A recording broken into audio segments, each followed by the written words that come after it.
honestly, Gragas I think is a safe pick, and that's where they're going to go towards. That's because like the most CC in one champion. I love it. Perfect, thank you. I mean, that is strong CC. It's safe into almost every matchup you're going to face on the top side. And I wonder where Rascal goes as a response here, because, you know, it doesn't feel like there's really a great counter pick. Ooh, the Ornn would be a really big throwback to one of his stronger champions, historically speaking, and also would give this comp even more scaling power and team fighting prowess.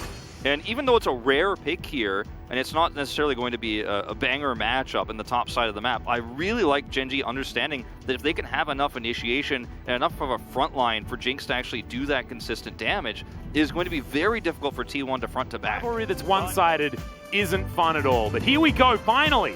Onto the rift for T1 versus Gen G. Should be able to farm quicker, earlier against the Orianna. We know that her lane control late is definitely much better, but ramps up. Comes Clid. As, Clid's going to wrap around from behind. He's going for carrier here. Of course, you can't lantern yourself as the flame chompers are avoided. Teddy, actually, though, not able to get onto the lantern, and he's just gobbled up by Life, who will say thank you so much for the first blood. The crab ray from Clid. Bot lane. I mean, you can't just let this go and also let Teddy free farm. They're being a little bit indecisive, but they are going to take the engage now.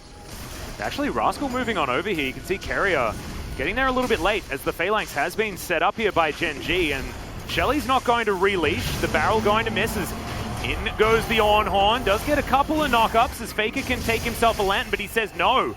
He wants to just get damage here onto Gen G. And Teddy's coming up. Yeah, T1 have taken it back, but Shelly did reset. Now Ruler's turn to come on through. Super Mega Death Rocket at the ready here. This is basically a ring around the rosy here for Gen G.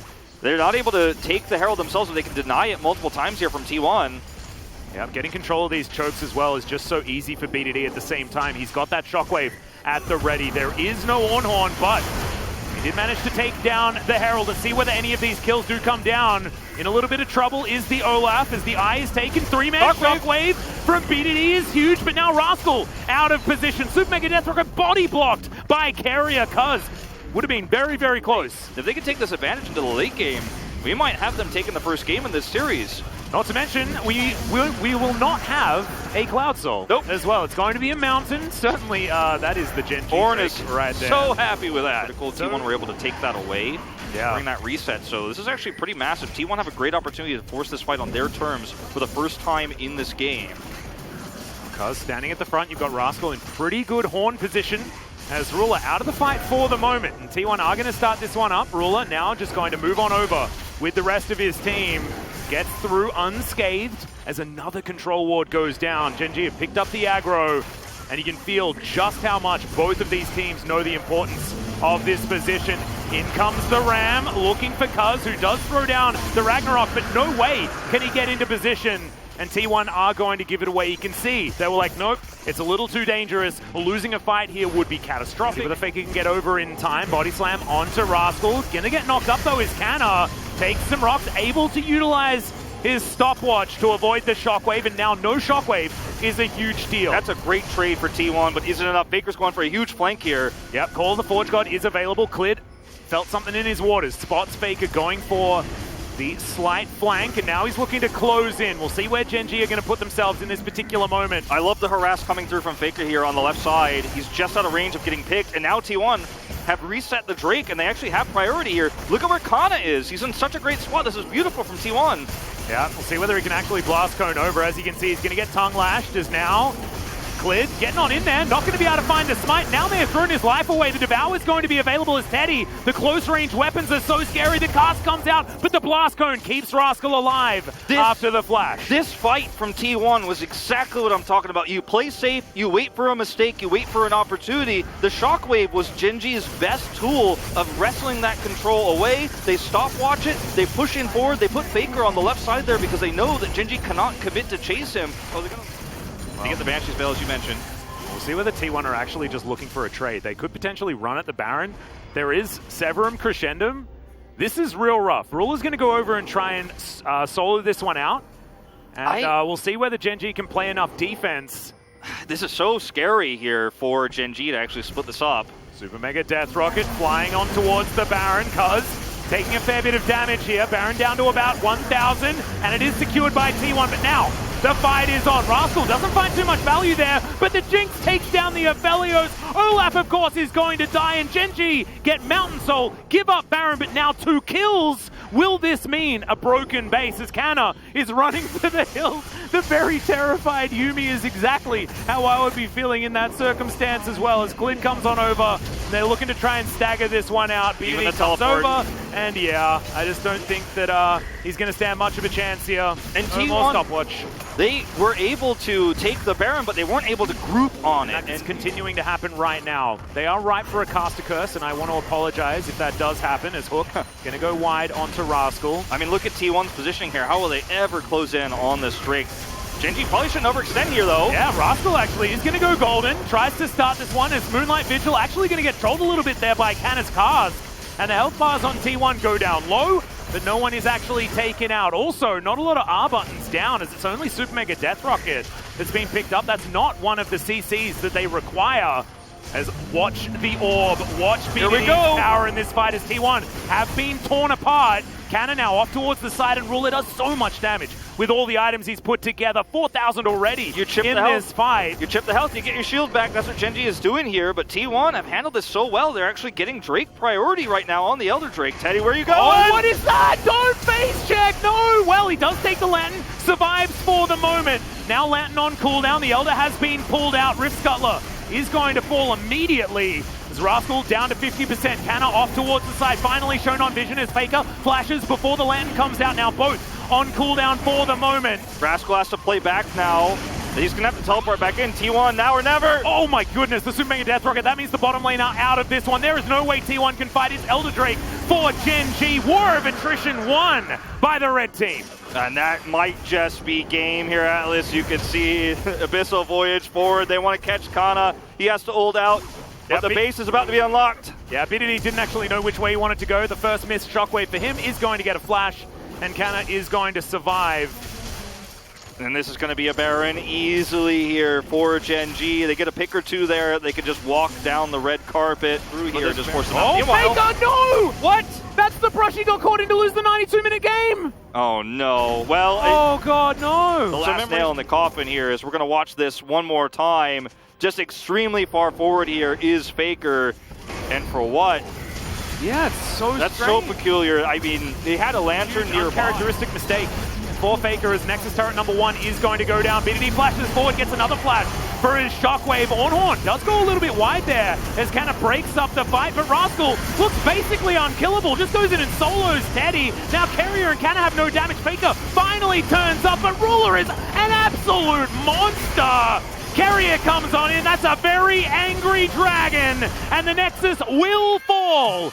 Genji take game number 1. I imagine Faker still did a fair bit of work, as you can see there.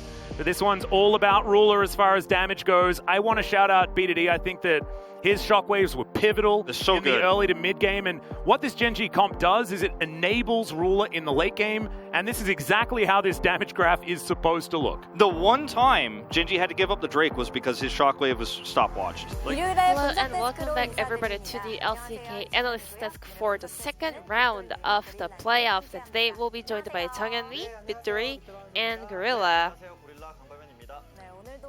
We're having a banger series between Genji and T1, a very long rivalry between two teams, and the winner will be heading into the finals, and Genji was able to take game number 1. Both teams prioritized their bottom lane a lot, so this time around, once again, they are focusing on the pick heading to the bottom lane. Yeah, they were definitely playing around their bottom lane. They have Teddy, they have Ruler, so they were playing around the objectives a lot, and they were drafting around their AD carry picks as well. Thresh is known to be the best pick here in the meta, so they first picked Thresh, and then Genji was able to kind of mitigate that force with Jinx together with Tahm Kench.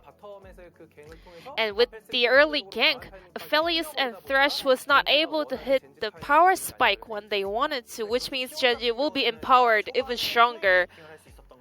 T1, the only picks that had agency to make early game actions was Thresh together with Aphelios, and Orianna and Victor was just kept having trade on the mid lane. So with the early game action happening from Genji, well, T1 lost their agency. And when the mid laner was hitting their power spike, Genji's player was rotating towards the mid lane in order to enable BDD's power. Looking at Victor and Olaf, we have always mentioned that Olaf kind of buys time for Victor to scale. But Orianna and Udyr is something else. They have a strong synergy. They can look for early game actions. For example, with the Orianna orb, Udyr can run into the enemies and he can pick up kills. And at the same time, they can support their AD carry to carry the late game. So even though Zoe was available, it was really smart call coming out from Genji to lock down that Orianna instead. Now let's take a look at this first highlight where Genji was able to pick up a very first kill and then rotate towards the early Herald. T1 really wanted to compensate the loss they had in the early game fight happening on the bottom lane, so they were forcing this Herald try.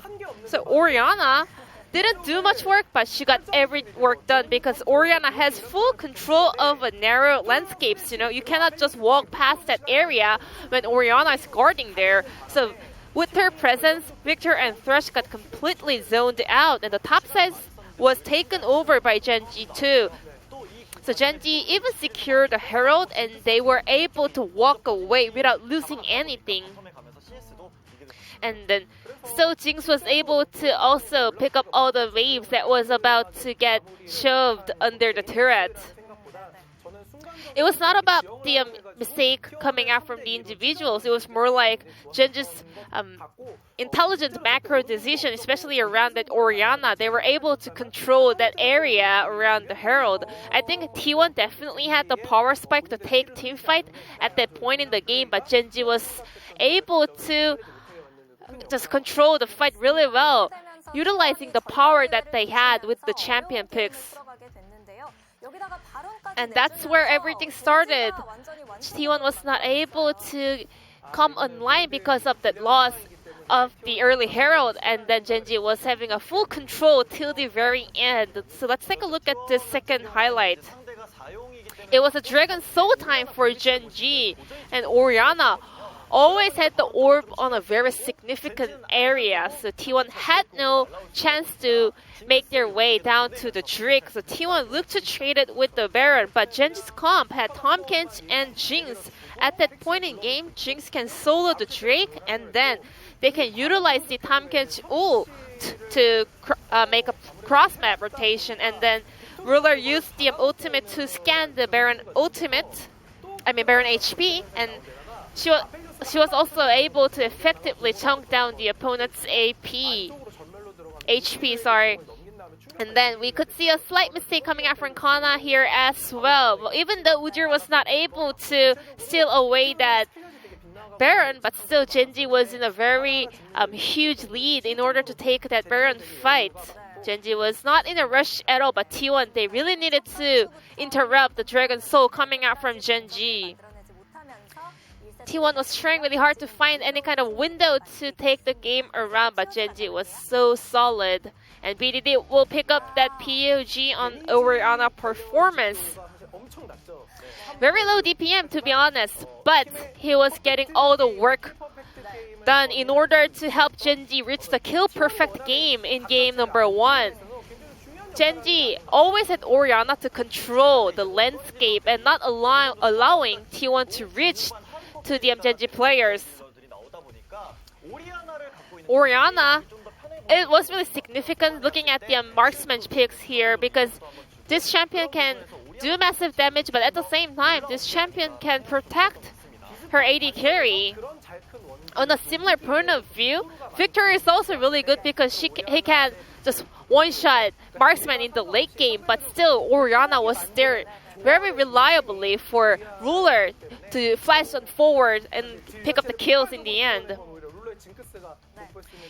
Well, BDD, even though he didn't put a lot of damage, still, it's really his duty in this game in order to enable Ruler to carry the late game. So he was able to pick up the POG with this performance. And this is 4th kill perfect game from Gen G throughout the split. I think they are keeping their momentum coming from the last year's regional qualifier. So let's check out whether T1 can stop their momentum.